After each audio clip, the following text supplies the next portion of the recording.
Welcome to another edition of the Cinematic Triple Threat, the podcast where three movies go head to head to head, and then we choose the winner. This is our third episode coming to you on February the 15th, which means that yesterday was Valentine's Day.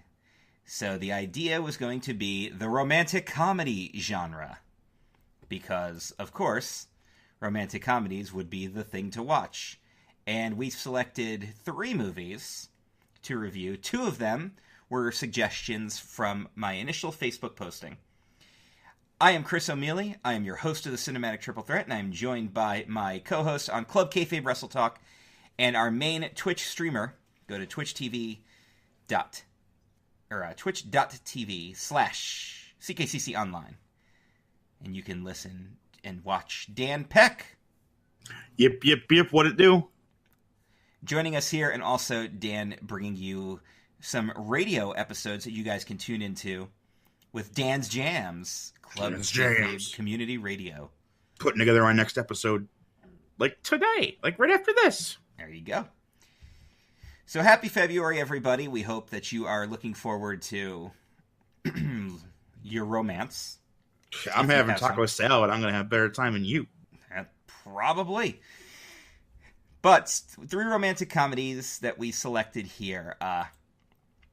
The Princess Bride was suggested by a gentleman named Jason Hamill, who I not only worked with at Interventions at Disney, but I also trained him at the Sum of All Thrills attraction. He was a longtime Disney veteran, so he'd been around. This was his first time coming to our area. Got to know him pretty well. Good guy.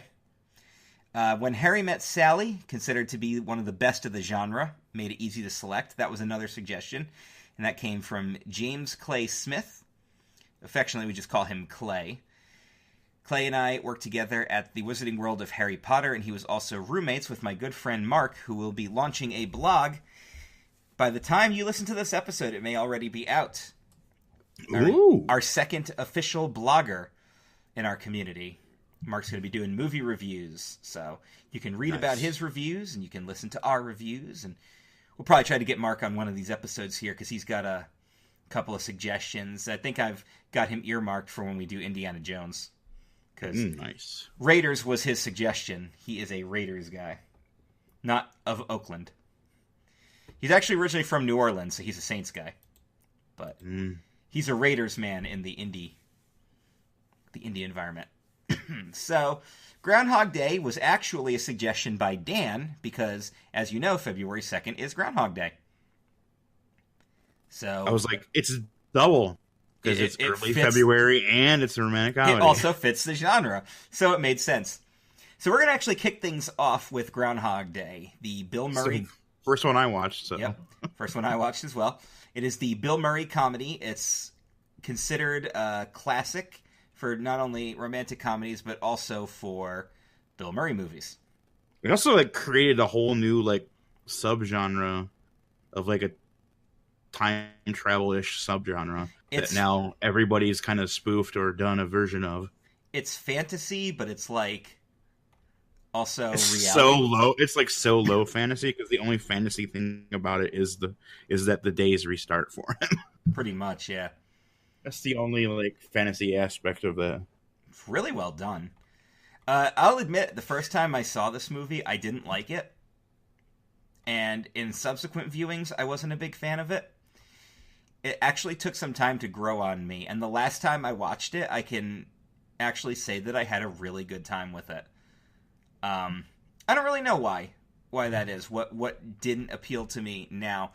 I just think I don't know, maybe I thought it was too slow-paced or whatever, but I had a really good time this time around, and if you don't know the general story, basically, Bill Murray is trapped in Groundhog Day. He's a news reporter from Pittsburgh. He's on his way to Puxatawny. He's got to cover the Groundhog event, and when he wakes up the next morning, he does it all over again, and I think I've heard some conflicting things, that he's either lived out 8 years or 12 years, but either way, he goes through a really long period of time. Yeah, I was trying to put it together, and I was like, it's a minimum 4 or 5 months, I think. For sure, because of and he realized like there's some days where he just does whatever he wants, and then he basically learns the whole town.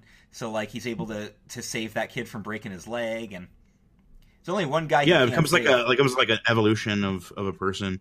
Like I think really really good if you start paying attention to that stuff. Because at first it's like, what the hell is going on? This sucks. And then he's like, I can take advantage of this. I can have sex with every good-looking woman in town. Yeah, he like tricks that one lady by like getting to know her the one day, and then the next day he meets up with her and pretends like he's known her his whole life.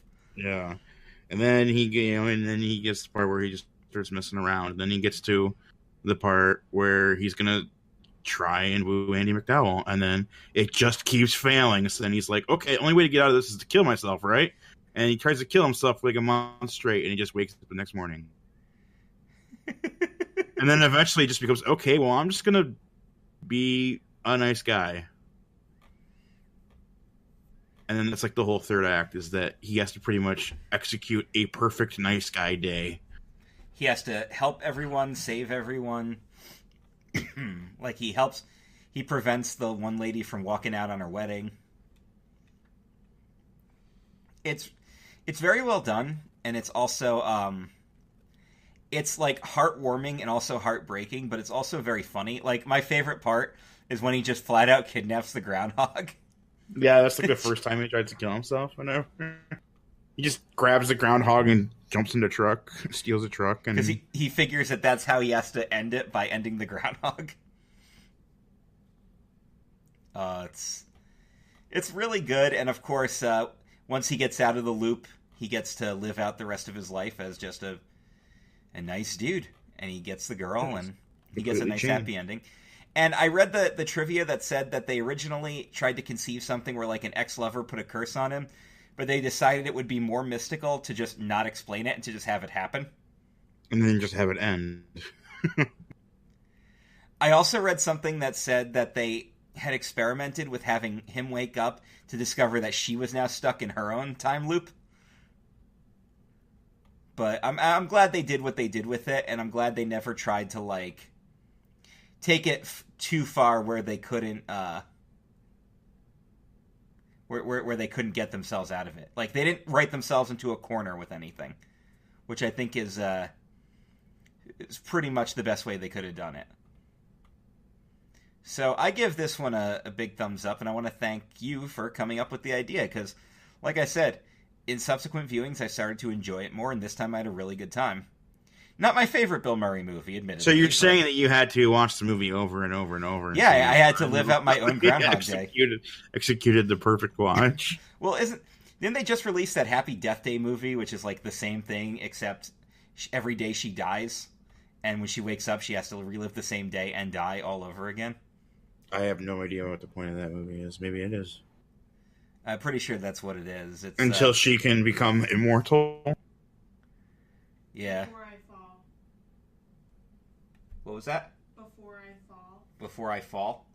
Is that the book you're talking about? My wife's telling me another one. We were talking about the horror movie. You guys remember my wife from the last episode, right? She's in the living room with me. Yeah, wife.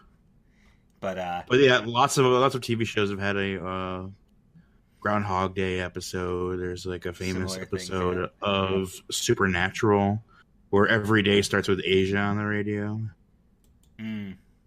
And then there's a really good episode, of course, for me and Jeff Trelowitz, where there's a really good episode of Eureka, where the one guy redoes the same day over and over and over again. Yeah, good stuff. So let's switch gears now and talk about our second movie, When Harry Met Sally, considered to be one of the best of the genre. And I'd never actually seen this movie before. Neither had I, and I actually had no idea what the actual plot was, and it's completely different than I expected. Yeah. Basic plot outline is that they meet each other because they basically he's giving her, or she's giving him a ride to New York from university. Yeah, they both graduated, and they both decided to go to New York. And it's all about, can a man and a woman be friends without sex getting in the way? And it's all kinds of periods of time, like they meet up with each other. One's engaged, one's married or getting married, and then they break up, and then he gets divorced, and then they try to do a double date, and then their dates end up together. Yep. And I love it because at the wedding they're like, if we would have found either of them attractive, we wouldn't be here today. Oh man! Oh my goddamn! So, I love how much of the dialogue was basically improvised by Billy Crystal, because he's a master at that. This is great Crystal stuff, and that dude that always put his friend in the 80s was his friend in this movie. Oh yeah. You get your teams, man. The famous scene was rewritten by the actors to actually take place in a restaurant, which they were all about. Well, it's supposed to be a private conversation at one of their apartments or something. Or... I think when they came up with the scene, I read the trivia piece. I don't remember all of it without actually looking it up.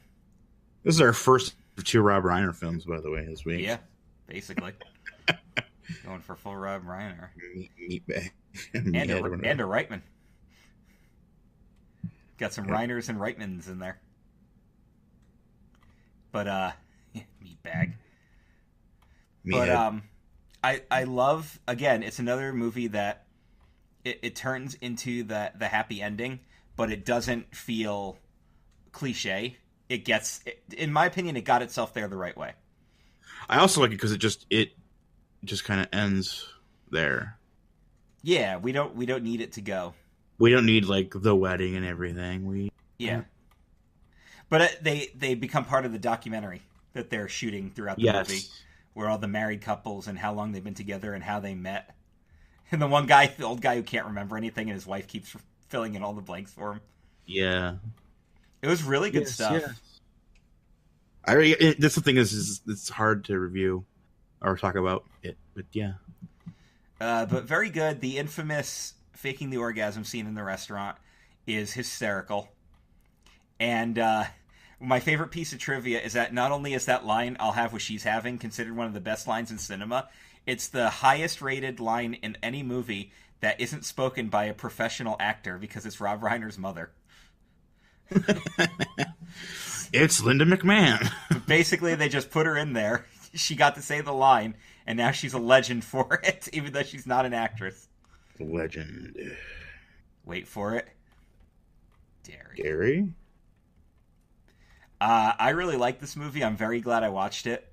Billy Crystal and Meg Ryan have great chemistry. And although it was odd in the beginning, the first couple parts where they were just trying to make Billy Crystal look 30 years younger. Yeah. Which is funny because when we go to Princess Bride, then Billy Crystal looks... It came out, before? And he looks way older because of the makeup, so... He's Miracle Max, brother. Yes. So yeah, When Harry Met Sally was great. I was very happy to watch it. Good classic movie, good suggestion. Would watch again. He got out of the friend zone, bruh. I also heard it took them 60-something takes to do that scene where they're all talking on the phone together.